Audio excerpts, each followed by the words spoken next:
Mi nombre es Heraldo Javier Bustos Reyes. Yo soy nacido el 12 de septiembre de 1952, 6:30 de la mañana en la casa número 234 de calle José Miguel Carrera. La partera se llamaba Rosa Ñancalí Antiñer. Esta señora murió a los 103 años. La verdad es que comienza mi historia recordando mi primer colegio, mi primera escuela, que hoy día se llama María Alvarado Garay. Mucho antes estuvo en la casa de hoy donde es Bernardo O'Higgins con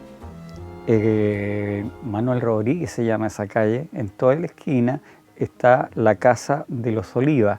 Ahí en el subterráneo estaba, que hoy, como le digo, se llama la María Alvarado Garay, ¿me entiende? La escuela.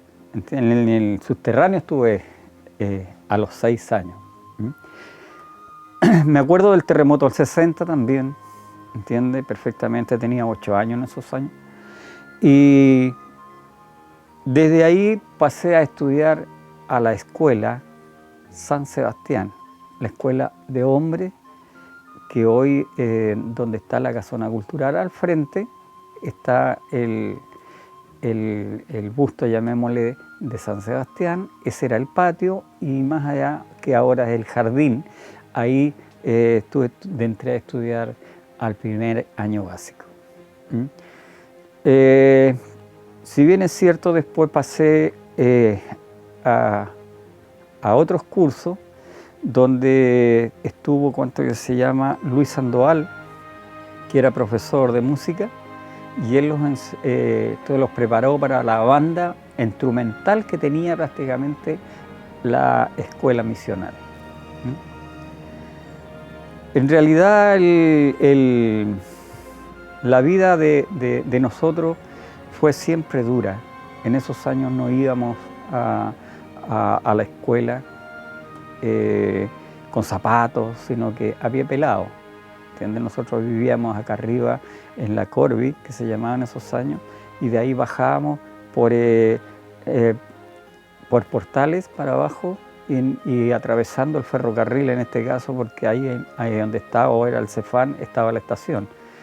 Y ahí y eso para abajo era todo brea, ¿entiendes? Ahí se veían a veces las carretas cuando se hundían hasta las masas, llevando leña para venderle a la gente en el invierno.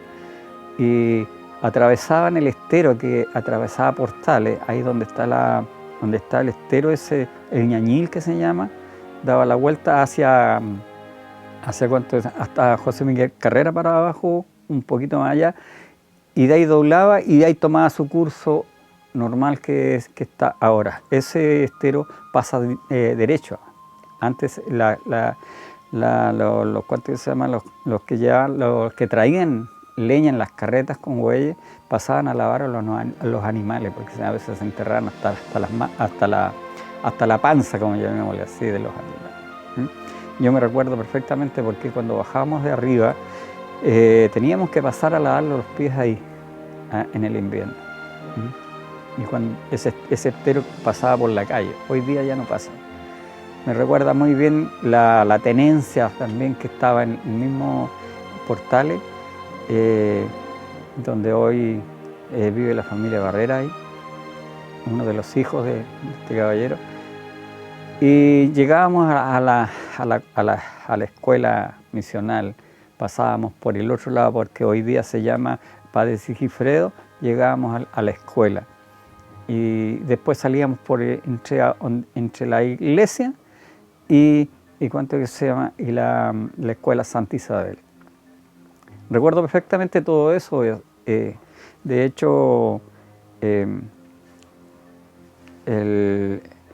esos años yo tenía poca visual prácticamente para poder acercarme bien a los pizarrones. Y siempre me acuerdo una cosa bien especial, que siempre me recuerdo cuando había un chico que le decíamos el cara de hacha. Y ese siempre me pegaba cuando llegaba, porque antiguamente había mucho abuso por parte prácticamente de las clasificaciones que habían sociales en este sentido. ahí se clasificaba prácticamente los que tenían más plata, nosotros éramos los últimos, los más pobres. Entonces nos faltaban los mismos profesores también, apoyaban prácticamente, depende del nivel social y económico que tenga la persona, la apoyaban más que a la gente de más escasos recursos. No así, que apoyaban siempre eran los capuchinos, ¿entiendes? Porque esa escuela era justamente de los capuchinos. Cuando la primera escuela que fue abierta prácticamente por el padre Sigifredo, el 19 de marzo de 1904, arriba donde está el cementerio hoy, donde estaba la misión capuchina, y al quemarse esa escuela, se trasladó a abajo donde está la escuela San Sebastián, que eran 6 salas nomás. Tenía hasta 6º año básico. En el año 61, ya prácticamente 60-61, se empezó a hacer el padre Sigifredo, donde terminé prácticamente parte del estudio ahí en ese liceo. Y ahí pasábamos, como a 7º, a 8º. Y ahí éramos harto famosos en esos años porque había hacían los curas, hacían, ahí en esa parte tenían un teatro y hacíamos show. Y nosotros los llamábamos Cheche y Caleli. Oporto era todavía está vivo, era chiquitito y hacíamos sketch.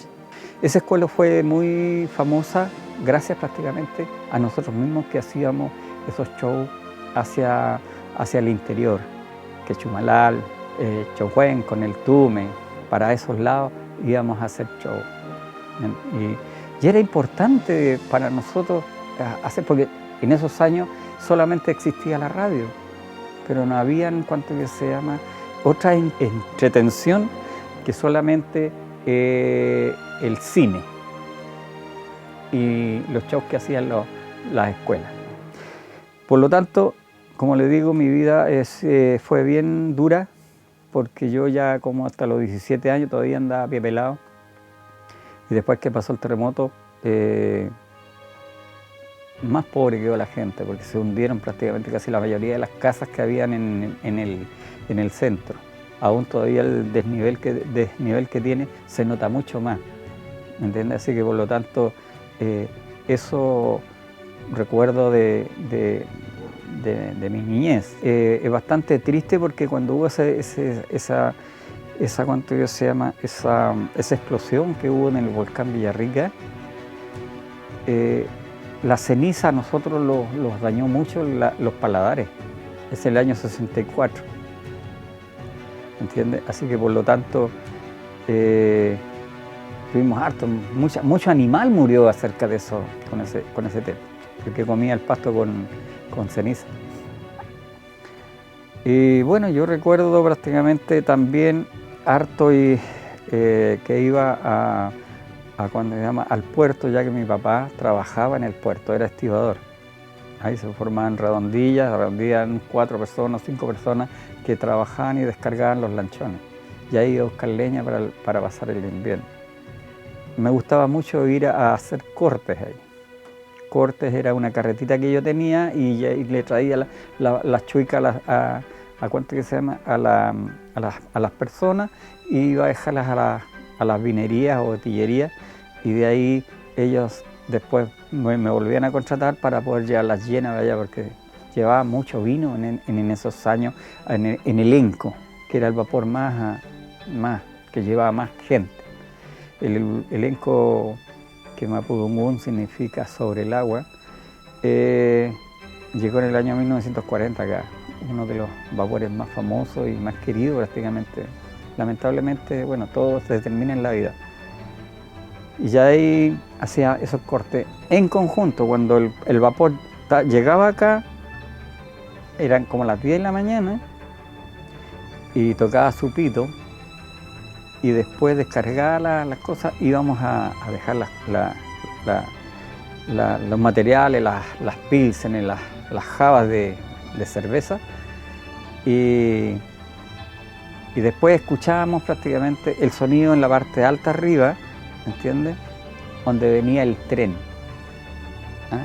Que daba la vuelta por la guitarra ya y se venía a donde hoy se encuentra el cuartel que se llama el Cefán, y ahí venía también a hacer unos cortecitos para poder ganar algunas monedas, centavos más bien dicho, centavos, ¿entiendes? Pesos de esos de aluminio. Y bueno, eso ya sería prácticamente parte de mi niñez, pero después entré a estudiar en la María Alvarado Garay y no alcancé a terminar tampoco ahí en esa escuela, así que después ya no seguí estudiando y me dediqué a trabajar. Y por último, después entré a la escuela Fernando Santibán y ahí terminé mi cuarto medio. ¿Entiendes? Así que por lo tanto después es muy harto larga mi historia, pero la verdad las cosas que a mí me gustaba siempre la cultura, siempre me gustó la cultura.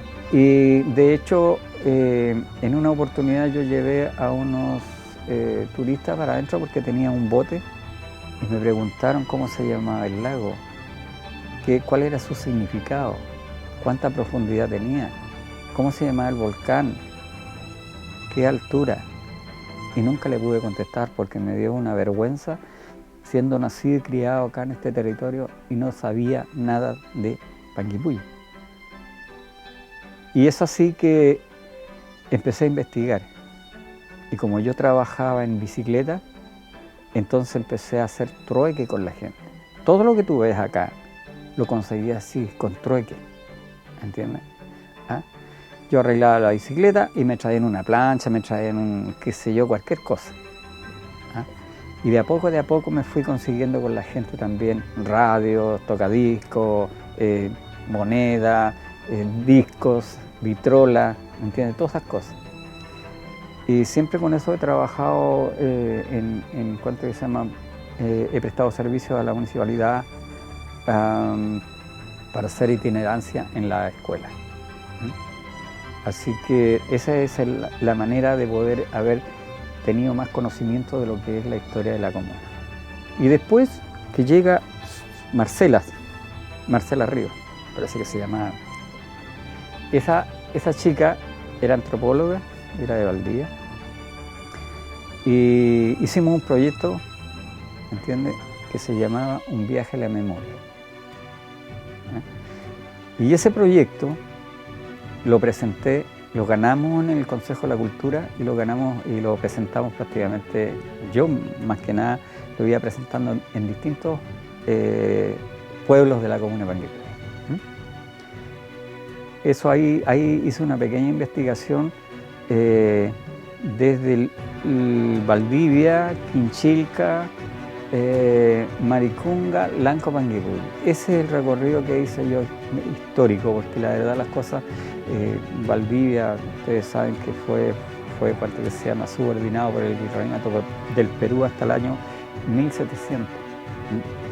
Y desde ahí, en esa época, todo era subordinado por el Perú, pues entonces ahí estaban los gobernadores. Hubo un gobernador que se llamaba Ruiz de Gamboa. Él fundó el fuerte Quinchilca en 1581. ¿Ah? Quinchilca hoy pertenece a la comuna de Los Lagos. Ahí comienza. Y ahí nosotros los conocemos como ¿cuánto que se llama? Como nombre, en una fe de bautismo del libro segundo de Ariqui de la Capilla de la Reducción Purísima Concepción de los años 1777, donde dice: bauticé a Josefa, de 28 años, natural de padres infieles de la localidad de Panguipulli, el 23 de diciembre de 1779.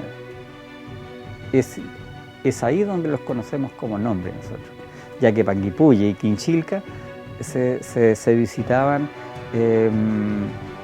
¿cuánto se llama? Se visitaban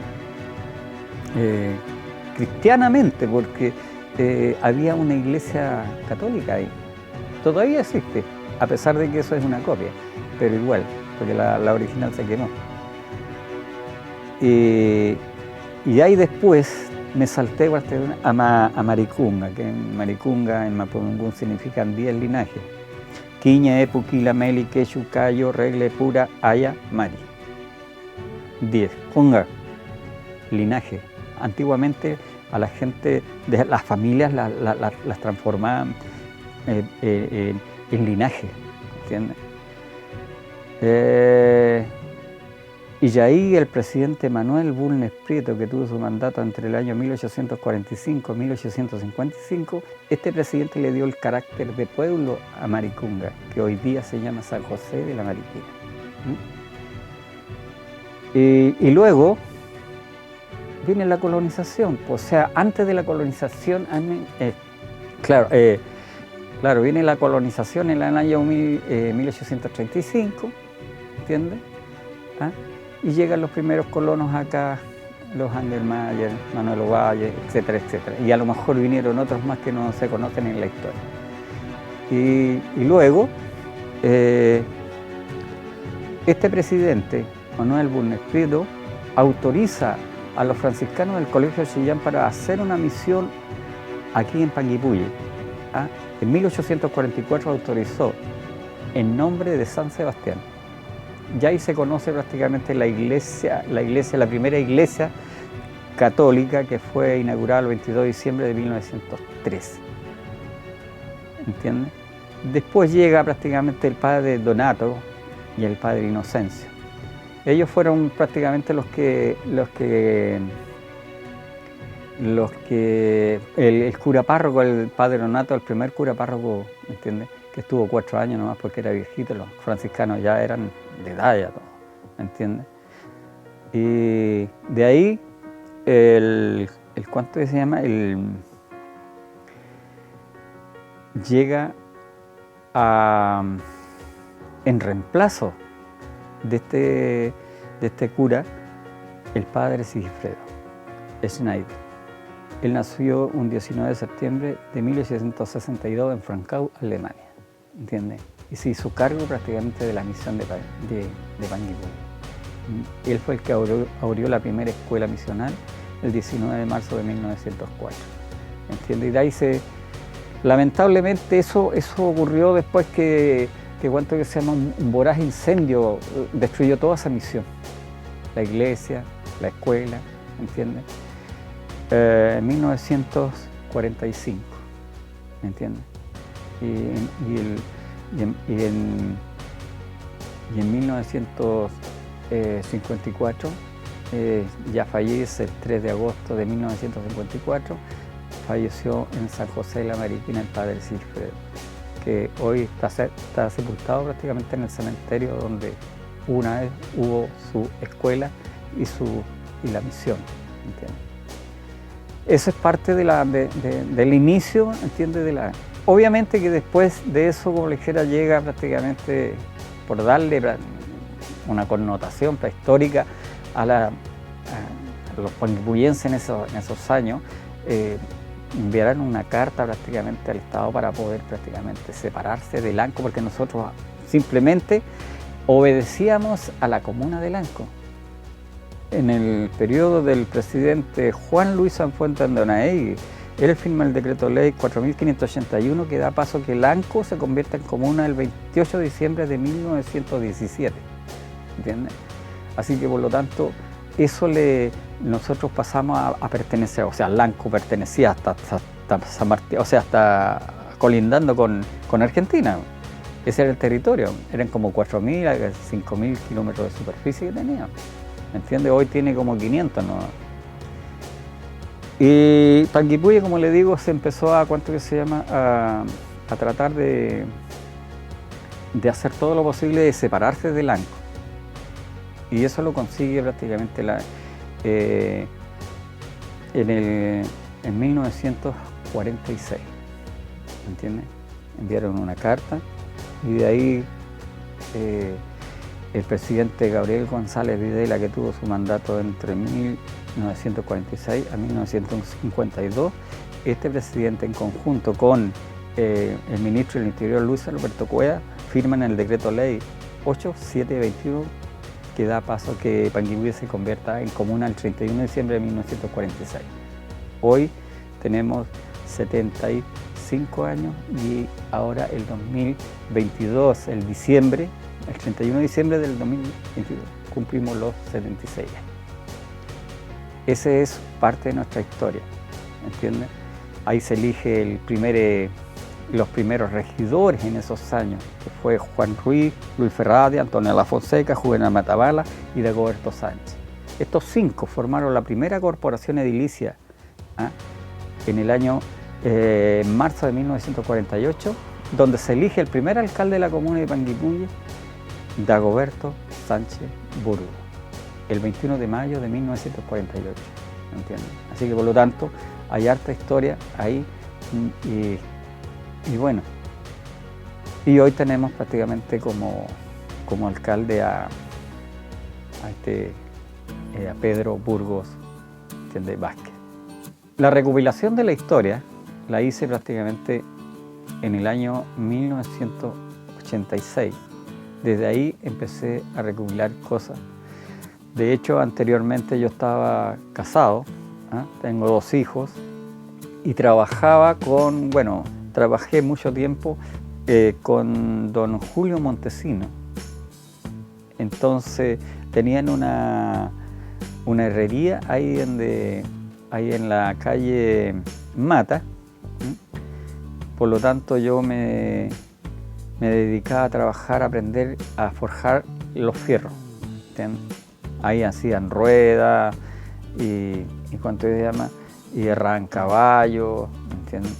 Y cualquier cosa que se necesitaba para hacer asaones, cosas por el estilo. Hasta parchaba bacenica. Y después de eso, como les digo, me dediqué, me gustó mucho, me gustaba mucho la historia, así que por lo tanto desde el año 1986 empecé a buscar la forma de poder conseguir todo lo que hoy día tengo. Como le dije antes, a base de trueque. Y desde ahí ya me dediqué definitivamente a buscar la fotografía con la gente. Por ahí mi hermano el Feliciano tenía también fotografía, como él era fotógrafo, entonces yo le pedía a él fotografía y por ahí con la gente me conseguía.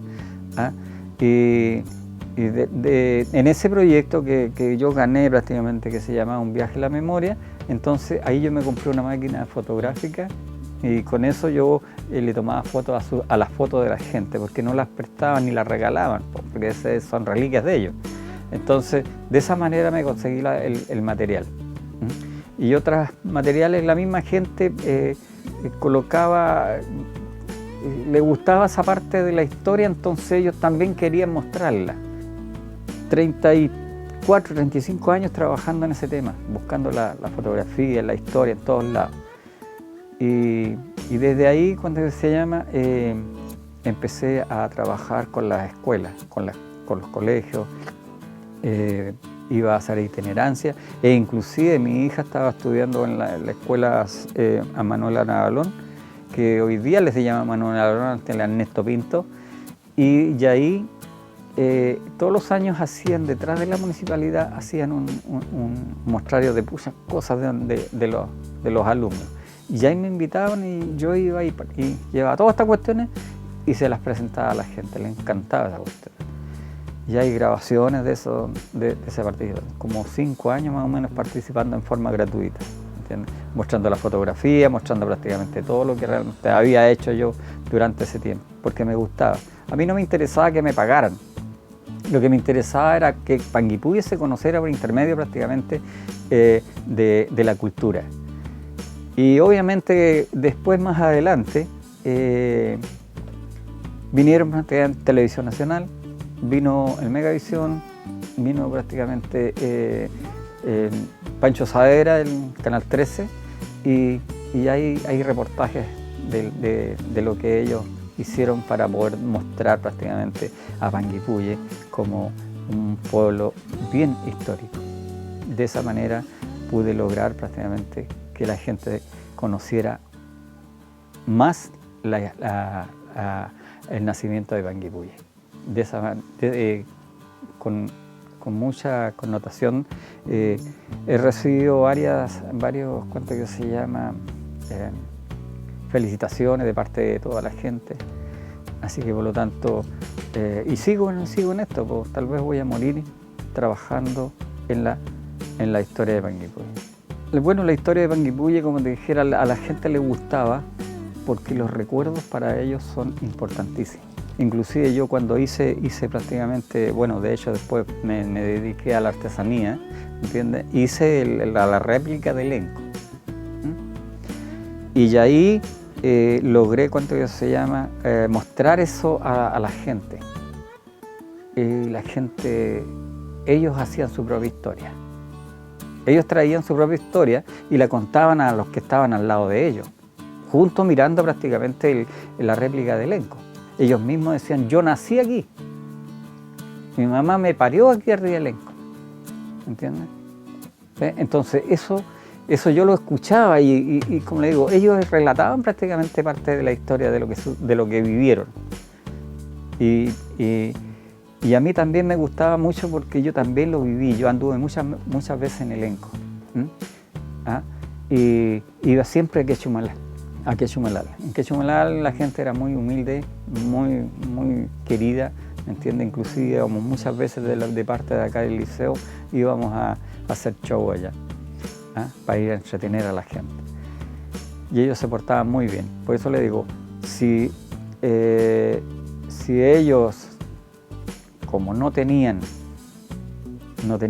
televisión en esos años, simplemente esto les servía inmensísima, ¿entiendes? Porque antiguamente solamente el fútbol, habían fútbol, y para los 18 hacían las ramadas, qué sé yo, y no era lo mismo que ellos mismos contaran su propia historia. Por eso le digo, y todos se entusiasmaron en eso.